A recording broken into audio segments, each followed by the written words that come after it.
After the end of World War II, the world was split into two, East and West. This marked the beginning of the era called the Cold War.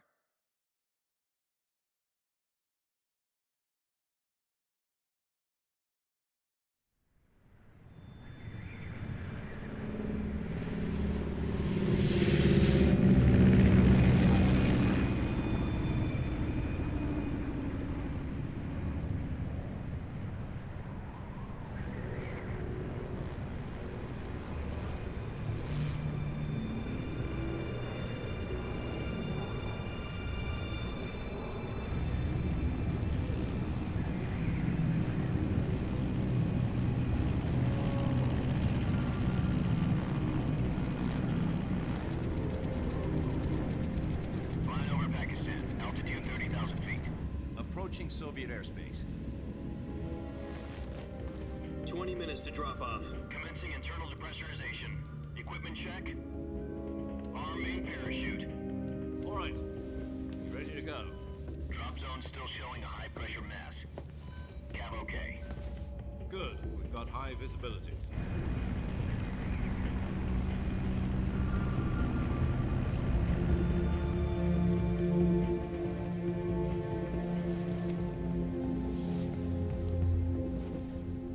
Cigar. Connecting oxygen hose to interior connector. Put on your mask.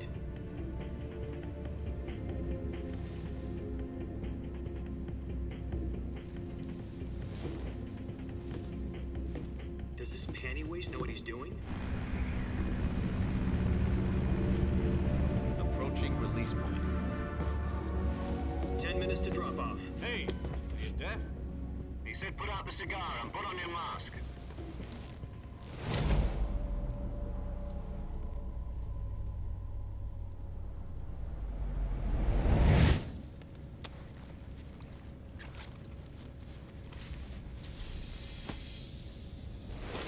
Depressurization complete. Checking oxygen supply. 6 minutes to drop off. Opening rear hatch.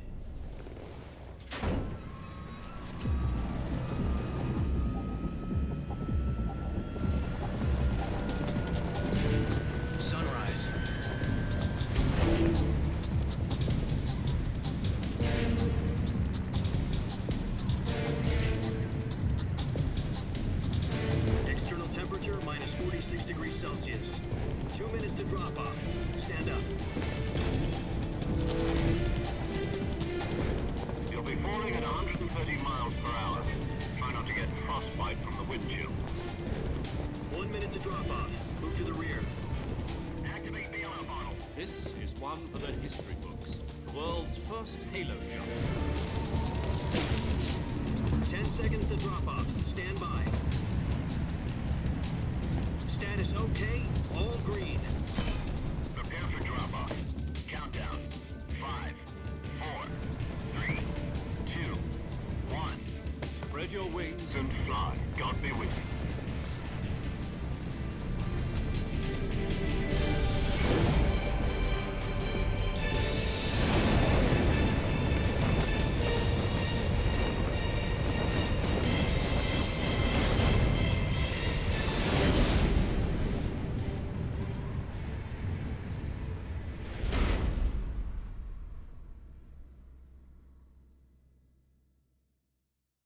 Jack, I've got some important news.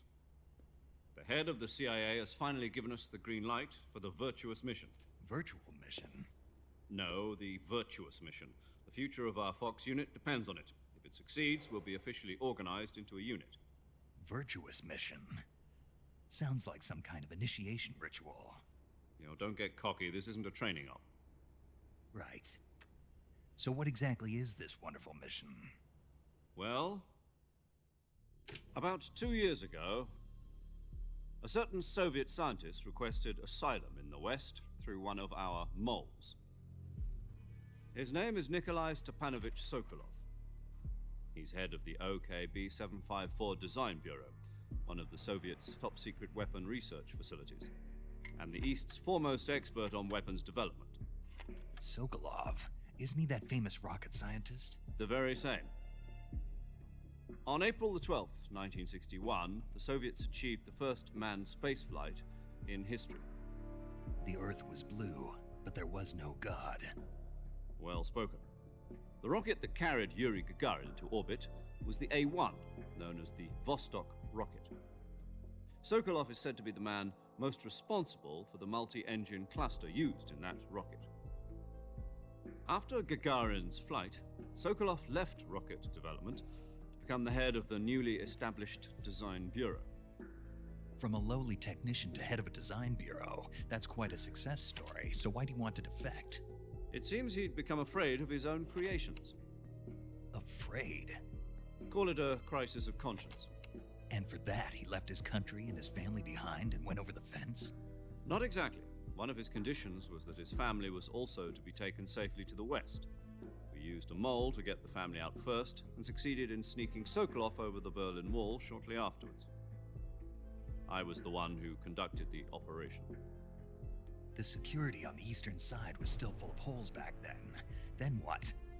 We got Sokolov over in one piece, but the whole ordeal had left him exhausted, and we checked him into a hospital in West Berlin. It took him 2 weeks and more than 600 miles to get from the research facility in the Soviet Union to Berlin. He was in no condition to say anything coherent. And it was only a week later that we had something much bigger on our hands.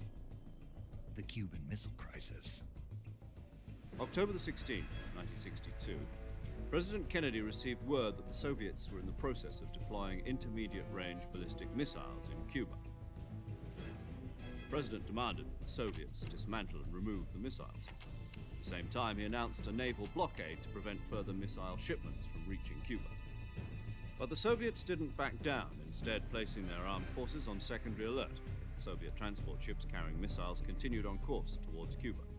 US and Soviet forces went on alert for an all-out nuclear war. Frantic negotiations were conducted through the UN's Emergency Security Council and unofficial channels to end the hair-trigger standoff. Finally, on October the 28th, the Soviet Union agreed to remove its missiles from Cuba, and so the world avoided a nuclear holocaust. But in order to get the Soviets to pull their missiles out, we had to make a deal. You mean the one where the US agreed to remove its IRBMs from Turkey? No. The Jupiter IRBMs deployed in Turkey were obsolete, and we were going to get rid of them anyway. They had no strategic value whatsoever to either the US or the Russians. The Turkey deal was a ruse, a cover story that was fed to the other intelligence agencies around the world. So what did the Russians really want? Sokolov. They wanted us to return Sokolov. You mean the Soviets pulled out of Cuba just to get their hands on Sokolov? That's right. What the hell was he working on? At the time, we had no idea. We were running out of time. It was either give up Sokolov or risk full-scale nuclear war. In the end, we had no choice. President Kennedy gave in to Khrushchev's demand. The next day, I got Sokolov out of the hospital, handing him over to agents on the eastern side. Sokolov kept on screaming, "Save me," until he disappeared from my sight. Then a month ago, we received some new information from one of our moles. About Sokolov? Yes. He was taken back to the research facility and forced to continue working on the weapon in question under KGB supervision. What's more, it's on the verge of completion. So what kind of weapon is it? Something to do with space rockets? No, missiles. Same technology.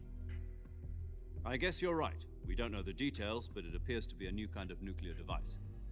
For half a year now, the Soviets have been conducting frequent nuclear tests at Semipalatinsk. Something to do with the weapon, I assume. We're talking about a secret weapon so big that Khrushchev was ready to pull out of Cuba to get it back. Is Sokolov still in the facility? No. According to our intelligence, he's in Selinoyarsk, a place in the mountains about 3 miles to the west that's known as the Virgin Cliffs. The Virgin Cliffs. Nice name for a virtuous mission. They moved him there just recently. Why? Apparently, they're conducting a field test of the weapon, but it's our best chance to get him back. This mission would never have been possible if he was still in the research facility. This is our last chance. Sokolov must have known that too when he contacted us.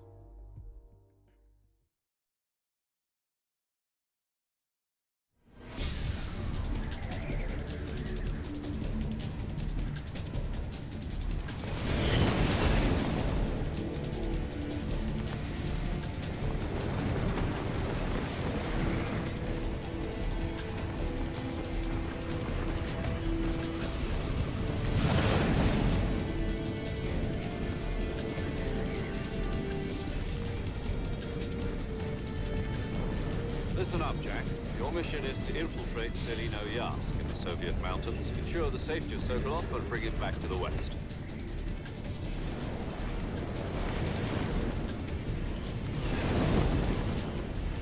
If we don't get Sokolov back before that weapon is complete, we'll be facing a major crisis. The clock is ticking.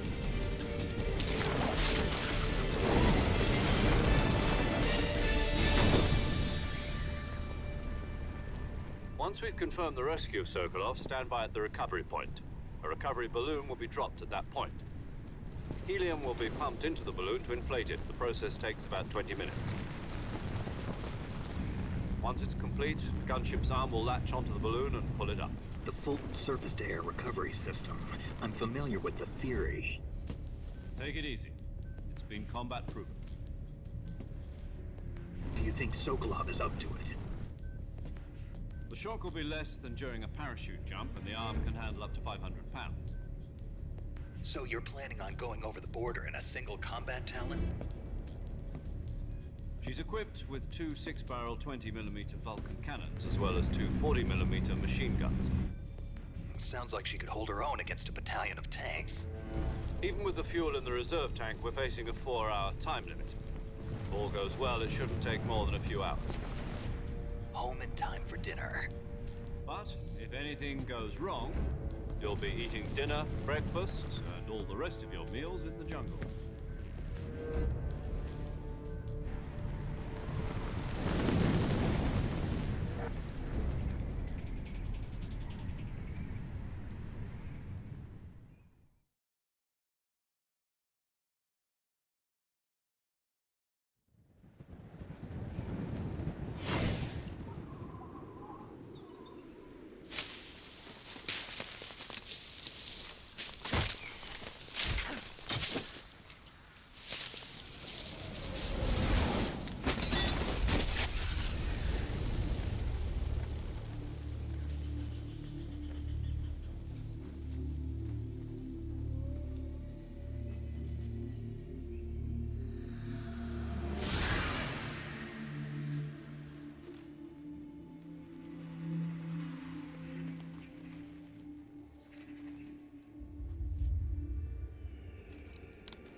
Do you copy?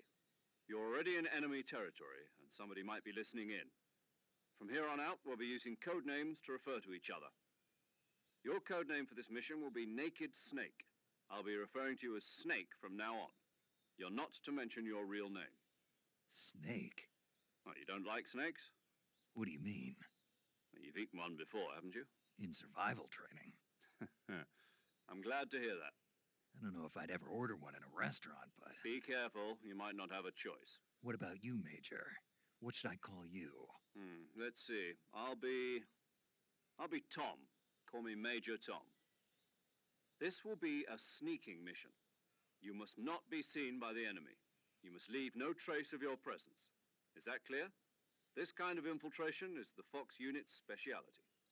In other words, weapons and equipment are procured on site. That goes for food as well. You're completely naked, just as your name implies. Great. Now I see why you asked me if I like snakes. I suppose calling me Snake was your idea of a joke, too. No, there's a good reason for that. I'll tell you later when the time is right. Gotcha. Getting back to the subject, how exactly am I supposed to feed myself? You've been issued a knife and a tranquilizer gun. Use them to hunt for food. You'll also find some medical supplies in your backpack. Yeah, about the backpack. I lost it in a tree on the way down.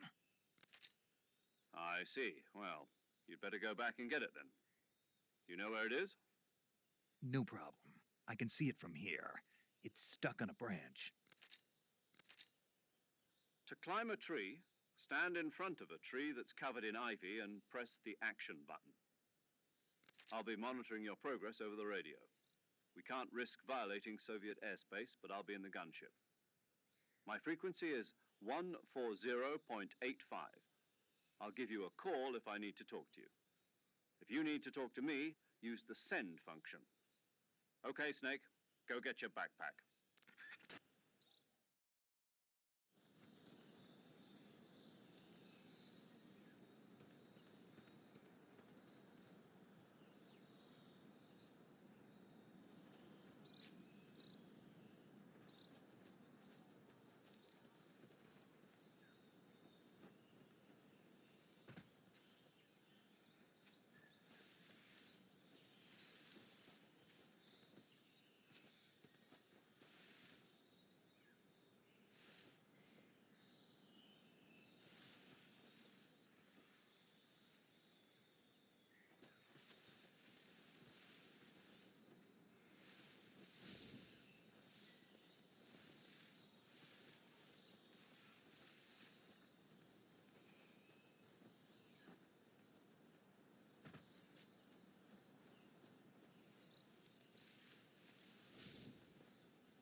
I see you've retrieved your backpack, Snake.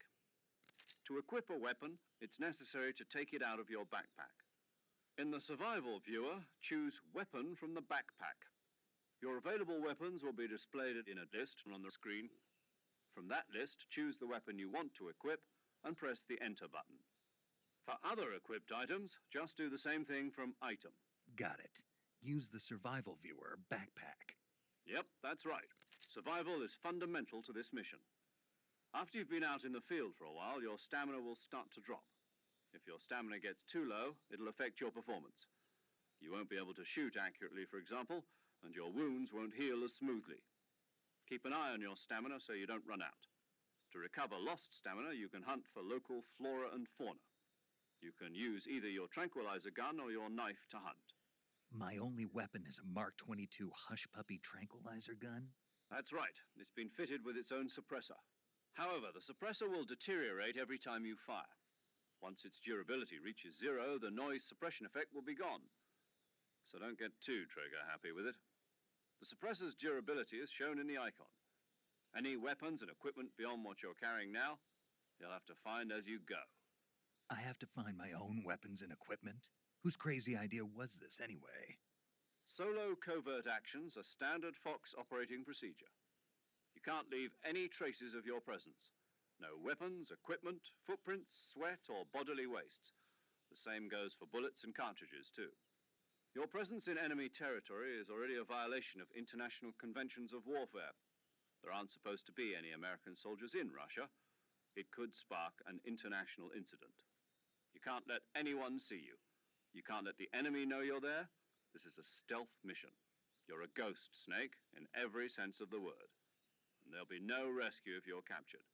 The military and US government will deny any involvement in the affair. Then I'll just have to take care of myself, huh? I'm afraid so. You've been given a fake death pill for that purpose. SIS guidelines stipulate that soldiers on covert ops like this one be issued a potassium cyanide capsule. Tape it to your body so you can take it when you need to. How generous of you. Use it if you're taken prisoner by the enemy. It'll send you into a state of false death for a short time. Fooling them into thinking that I'm really dead. So how do I come back to life? Just take the revival pill. You mean that thing they put in my tooth before the mission? That's the one. But be careful. If you remain in a state of false death for too long, nothing will be able to bring you back. Remember that. I'll keep it in mind. You said this was a solo mission, right? Right. I guess that means I can't count on any reinforcements. Correct. The mission rests entirely in your hands. A real one-man army. Relax. There's a support team ready to back you up over the radio. Who? I'll introduce them to you. This time, survival is of utmost importance. The first member of the support team will be in charge of monitoring your physical condition, acting as a medic, so to speak, as well as recording your mission data. She's a member of Fox as well, and she's here on the gunship with me. She. Hello, Snake. I'm paramedic. Nice to meet you. Paramedic. As in a medic who comes in by parachute. Aren't you going to tell me your real name? Are you going to tell me yours, Mr. Snake? My name, huh? It's John Doe. And they call you Jack for short. You're a regular Captain Nemo. A name means nothing on the battlefield. After a week, no one has a name. What's your name? Jane Doe. Very funny. I wasn't joking, but I'll tell you my name only if you manage to make it back alive.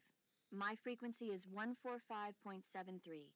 She's also in charge of recording your mission data. Whenever you want to save, send a message over the reserved save frequency, 140.96. So saving lets me record my mission data. That's right. It also records the state of your health. Good to know. There's one more person I want to introduce you to, Snake. Huh? Speaking of snakes, you remember the boss, don't you? A legendary soldier and your mentor. Actually, it was the boss that got the DCI's authorization in the first place. She's going to be serving as Fox's mission advisor. The boss is? She also helped me plan this mission. She and I were at SAS together. Jack, is that you? How many years has it been? Boss? That's right. It's me. Oh. Talk to me. Let me hear your voice. It's been 5 years, 72 days, and 18 hours. You've lost weight. You can tell just by the sound of my voice. Of course I can. I know all about you. Really? Well, I don't know anything about you. What's that supposed to mean? Why'd you disappear on me all of a sudden? I was on a top secret mission. Hmm. You didn't need me anymore. But there were still so many things I wanted you to teach me.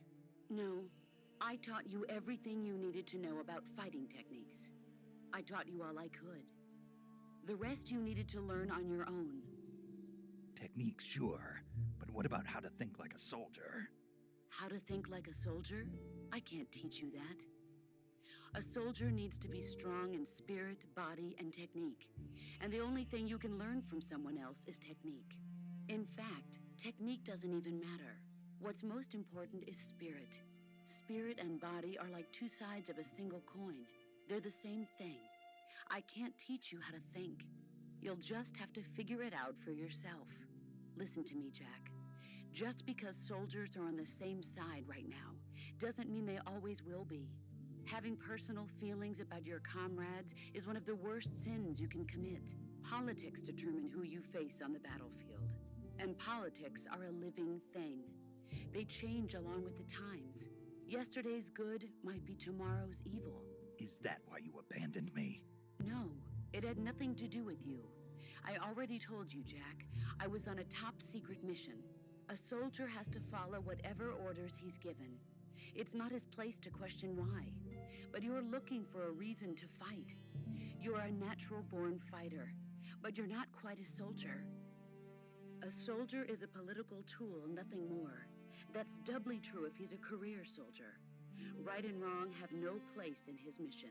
He has no enemies and no friends. Only the mission. You follow the orders you're given. That's what being a soldier is. I do whatever I have to get the job done. I don't think about politics. That's not the same thing. Sooner or later, your conscience is going to bother you. In the end, you have to choose whether you're going to live as a soldier or just another man with a gun. There's a saying in the Orient, loyalty to the end. Do you know what it means? Being patriotic. It means devoting yourself to your country. I follow the president and the top brass. I'm ready to die for them if necessary. The president and the top brass won't be there forever. Once their terms are up, others will take their place. I follow the will of the leader, no matter who's in charge. People aren't the ones who dictate the missions. Then who does? The times. People's values change over time, and so do the leaders of a country. So there's no such thing as an enemy in absolute terms. The enemies we fight are only enemies in relative terms, constantly changing with the times. As long as we have loyalty to the end, there's no point in believing in anything, even in those we love. And that's the way a soldier's supposed to think? The only thing we can believe in with absolute certainty is the mission, Jack. All right, but do me a favor. What is it? Call me Snake. Snake. Oh, right. Your code name is Snake. It suits you well. That's right. The legendary unit that the boss put together during World War II was a snake. The Cobra unit, a group of heroes that brought the war to an end and saved the world. As long as you've got a legendary hero backing you up, you'll be fine. Isn't that right, Snake? Yeah, I can't think of anyone else I'd rather have with me. Oh, and one more thing, boss. Yes? It's good to hear your voice again. Same here. After all, who knows if either of us will make it out alive? Snake, you were always best at urban warfare and infiltrating buildings. But this is the jungle. Survival is going to be key. Those CQC techniques I taught you are sure to come in handy. CQC? Close quarters combat, huh? I've been in the Green Berets for the past few years. I'm probably pretty rusty. Not to worry. I'll be here to help you remember. After all, this is your first actual survival mission. I'll be supporting you over the radio. Where are you, boss? Next to the Major?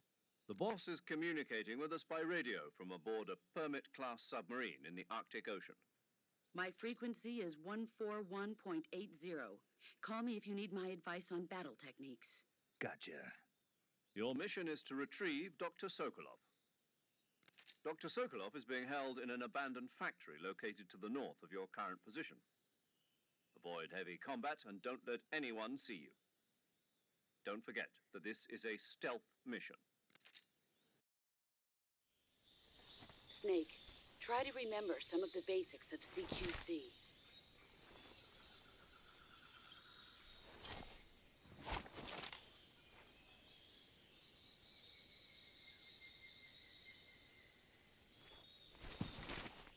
Commencing virtuous mission now.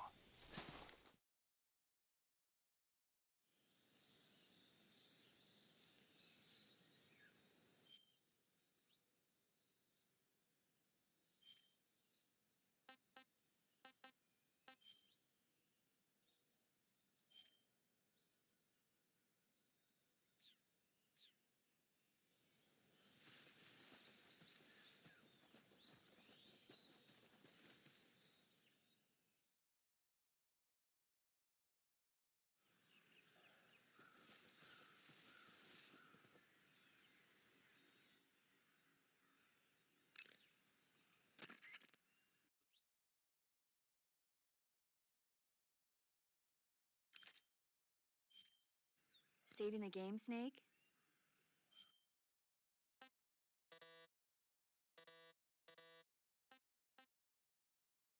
Okay, good luck, Snake. Thanks.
Major.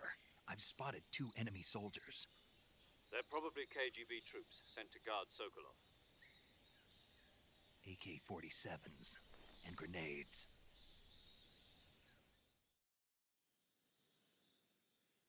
Snake, your presence in Soviet territory is already a violation of international law. We can't let the Kremlin find out that the CIA and the American government are involved. Contact with the enemy is strictly prohibited. Don't engage them in battle either. This is a stealth mission. Got that? The Major is right. The point of this mission is to sneak through the jungle without being seen. The success of the mission depends on how well you use your camouflage. Change your camouflage by selecting Camouflage from the Survival Viewer. The Uniform option lets you pick your uniform, while the Face option lets you change your face paint. Choosing camouflage that blends in with your surroundings will help you conceal yourself more effectively. Also, don't forget that anything that moves will stand out in the jungle. If you just stand up and run around like an idiot, you're bound to be spotted.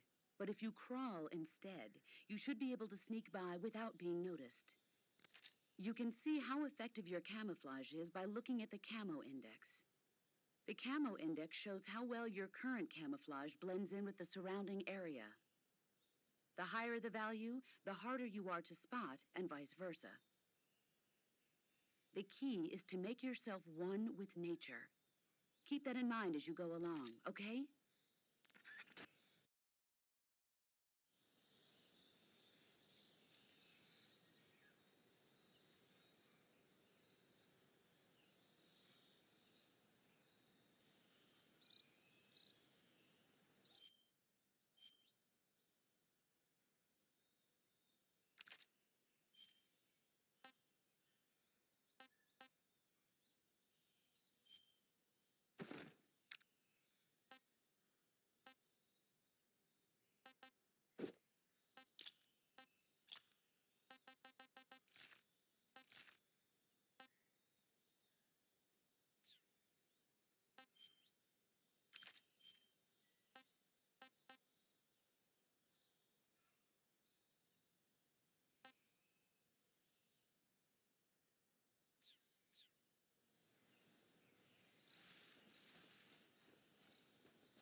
What's that sound?